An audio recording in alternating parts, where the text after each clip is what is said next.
पुरुषोत्तम मास यानी अधिक मास की कहानी। एक राजा था, उसके दो रानियां थी, एक सुहागन और दूसरी दुहागन। मतलब एक रानी को राजा बहुत प्यार करता था और उसे महलों में रखता था, और दूसरी रानी से ना वो बोलता था और ना ही प्यार करता था। वह रानी महल के नीचे बने कमरे में रहती थी। बड़ी रानी सोचती थी कि राजा ने दूसरी शादी कर ली तो मेरा मान सम्मान कम हो जाएगा, इसलिए बड़ी रानी छोटी रानी के विरुद्ध राजा को भड़काती रहती थी। तो राजा ने छोटी रानी को महल से निकाल दिया। अब बड़ी रानी बहुत खुश रहती थी। छोटी रानी हमेशा पूजा पाठ, सत्संग, कीर्तन, हवन, व्रत, उपवास, कथा, भागवत आदि धार्मिक कार्य करती रहती थी। यह देखकर बड़ी रानी सोचती थी कि यह सब राजा को बस में करने के लिए करती होगी, इसीलिए वह बहुत चिढ़ती थी। लेकिन राजा को इस बात की जरा भी खबर नहीं लगने देती थी और उसके विपरीत बातें करती रहती थी। एक बार छोटी रानी हमेशा की तरह अधिक मास स्नान कर रही थी। वह रोजाना सुबह स्नान करके भगवान की पूजा पाठ व मंदिर की परिक्रमा व सारे पेड़ पौधे की पूजा अर्चना करती थी, जैसे केला, आंकड़ा, कदम, आंवला, वड, पीपल, वृक्ष, तुलसी, इन सब की पूजा अर्चना करती थी और परिक्रमा करती थी। यह सब पेड़ पौधे गांव से बाहर लग रहे थे और वह सुबह उठकर जल्दी सबकी पूजा करके दिया बत्ती करती व परिक्रमा करती थी। एक दिन उसको बड़ी रानी ने देख लिया तो उसने राजा जी से कहा कि वन के पूरे पेड़ पौधे कटवा दो। उस समय बैसाख का अधिक मास चल रहा था, धूप तेज रहती थी, गर्मी का मौसम था। तब राजा ने कहा कि रानी जी, ऐसी गर्मी में जीव जंतु को बैठने व रहने की जगह जरूरी है। जीव जंतु कहाँ रहेंगे, वह रास्ते चलते इंसान विश्राम कहाँ करेंगे। लेकिन रानी ने जिद की तो राजा ने बिना चारे ही सारे पेड़ पौधे कटवा दिए।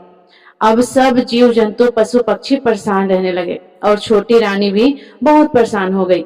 वह उस जगह को छोड़कर कहीं दूर पेड़ पौधों की खोज में चली गई। वह सोच रही थी कि कहीं दूर जंगल में कोई आंकड़े का पेड़ भी दिख जाए तो आंकड़ा सींचकर उसकी पूजा अर्चना करके ही परिक्रमा कर लूंगी। यह सोचती सोचती अपने घर से बहुत दूर निकल गई और विष्णु भगवान का ध्यान करती रही। पुरुषोत्तम भगवान ने उसकी प्रार्थना सुनी और उसको एक झोपड़ी दिखी और उसके बाहर एक बड़ा सा आंकड़े का पेड़ दिखा। वह पास में ही गंगा की धारा बह रही थी। यह सब देखकर खुश हुई और सोचने लगी कि चलो, महल के नीचे भी अकेली रहती थी, यहाँ भी अकेली रह लूंगी। यहाँ पर सुबह नहा धोकर पूजा पाठ करके खाना खा लूंगी। उसने गंगा की धारा में सुबह स्नान किया और 33 पुए बनाकर आंकड़े पर चढ़ाए। वह पूजा अर्चना करी, परिक्रमा करी। वह खुश हुई कि पुरुषोत्तम भगवान ने अच्छा पेड़ दिखा दिया। वह वहीं रहने लगी। कुछ दिनों के बाद राजा जी शिकार खेलने गए। एक नौकर को साथ ले गए थे। अब राजा जी शिकार खेलते खेलते बहुत दूर निकल गए। धूप बहुत तेज थी। राजा जी वापस आए तो उनको कहीं भी छाया व पानी नहीं मिला।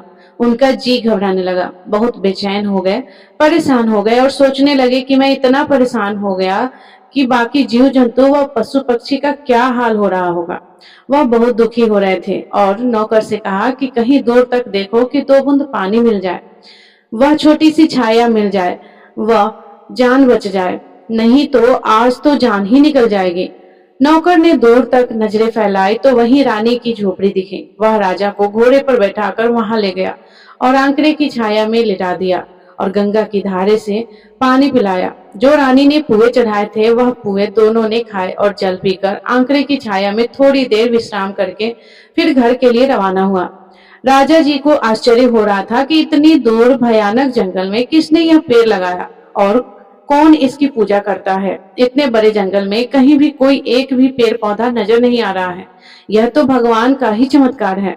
यह सोचते सोचते राजा घर आ गए और रात को जब सोने गए तो राजा ने यह सारी बात अपनी रानी को बताई और कहा कि तुम्हारे कहने से मैंने सारे पेड़ पौधे कटवा दिए। आज तो हमारी जान ही निकल जाती। कहीं भी हमें एक भी पेड़ पौधा विश्राम के लिए नहीं मिला। यह तो कोई भगवान का ही चमत्कार था जो हमें एक आंकड़े का पेड़ मिला और वहां पर गंगा की धारा मिली, नहीं तो आज हम जीवित घर नहीं आते। राजा ने रानी से पूछा कि तुमने हमारे लिए कोई पूजा पाठ या व्रत उपवास किया था क्या, जिससे हमारी आज जान बच गई। रानी ने कहा कि हमने तो आज तक ऐसा कुछ नहीं किया।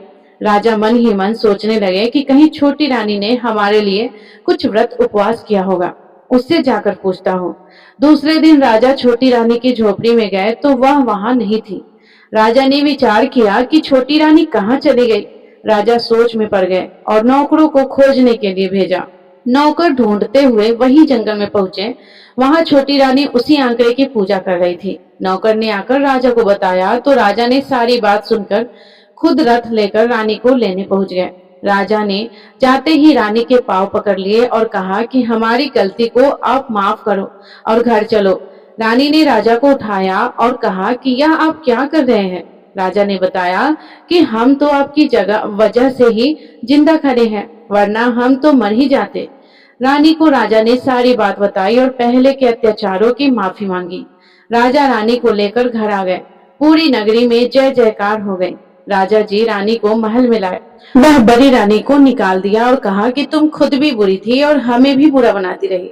आज तक हम तुम पर विश्वास करते रहे। राजा ने बड़ी रानी को वहां से निकाल दिया और छोटी रानी को महलों में रखा। और फिर राजा के 9वें महीने सुंदर सा राजकुमार हुआ। राजा बहुत खुश हुए। राजा व रानी देशवासी सभी सुख से रहने लगे। राजा ने सब जगह पेड़ पौधे वापस लगवाए, जगह जगह धर्मशाला, कुआं, बावड़ी बनवाई, हर जगह पानी की व्यवस्था करी। और फिर आने वाले अधिक मास में दोनों ने जोरों से 1 महीने व्रत उपवास किया और पुरुषोत्तम भगवान की पूजा अर्चना करी और उद्यापन किया। ब्राह्मण भोजन करवाया, सोना चांदी वस्त्र आभूषण अन्न धन गौ आदि सब दान किया। हे पुरुषोत्तम भगवान, जैसे राजा की जान बचाई, वह रानी को वापस सम्मान दिया, पुत्र दिया, वैसे सबकी मनोकामनाओं को पूरा करना। तो सभी प्रेम से बोलिए विष्णु भगवान की जय। तो प्रिय श्रोताओ, ये कथा आपको कैसी लगी? अगर पसंद आई हो तो वीडियो को लाइक करके चैनल को सब्सक्राइब जरूर कीजिएगा और कमेंट बॉक्स में जय श्री हरि विष्णु अवश्य लिखिएगा। धन्यवाद। राधे राधे। जय श्री कृष्णा।